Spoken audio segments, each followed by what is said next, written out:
सातों दिन अल्लाह के, क्या मंगल क्या पीर, जिस दिन सोए देर तक भूखा रहे फकीर। और हमारे हिंदुस्तान में इलेक्शन हो रहे थे, और इलेक्शन में किस तरह से खेल होता है, एक दोहा सुन लीजिए कि ईसा, अल्लाह, ईश्वर, सारे मंत्र सीख। खेल है ये इलेक्शन। ईसा, अल्लाह, ईश्वर, सारे मंत्र सीख, सारे मंत्र सीख, जाने कब किस नाम पर मिले ज्यादा भी। ईसा, अल्लाह, ईश्वर, सारे मंत्र सीख, जाने कब किस नाम पर मिले ज्यादा भी। और अभी नेपाल में जो हुआ था वो आप जानते हैं।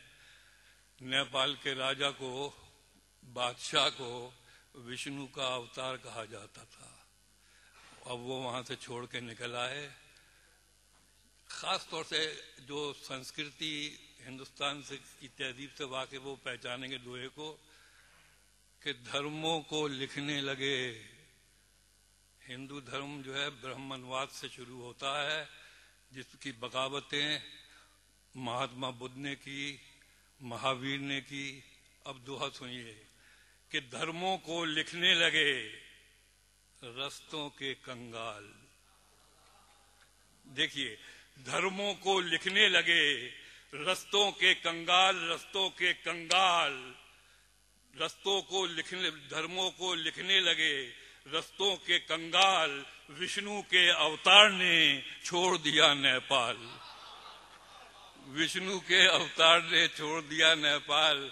और मुझ जैसा एक आदमी, मेरा ही हमनाम, निदा फाजली, मुझ जैसा एक आदमी, मेरा ही हमनाम, मेरा ही हमनाम, उल्टा सीधा वो चले मुझे करे बदनाम। गया। और अब गजल के दो चार शेर सुनिए। गजल का इतिहास या तारीख बहुत लंबी है। इस तारीख को अगर मैं निचोड़ कर बात करूं तो यूं कहूंगा कि खिलजी और बलबन के पीरियड में गजल आई, और कई इलाकों का सफर करके आई थी।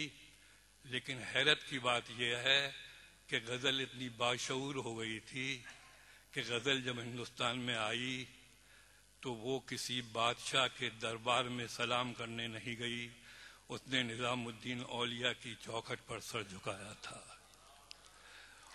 और जब अमीर खुसरो ने उसके दीदार किए तो वो हैरत में आ गए थे उसके हुस्न शबाब को देखकर कि गजल के माथे पर ज़ोरस्टर का नूर था, दिल में गीता थी, हाथों में कुरान था, और उसका नाम सेकुलर हिंदुस्तान था।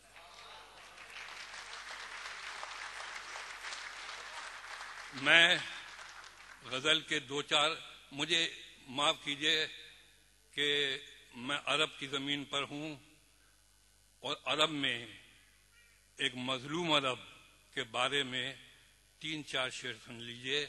उसके बाद जो आप कहेंगे मैं सुना दूंगा।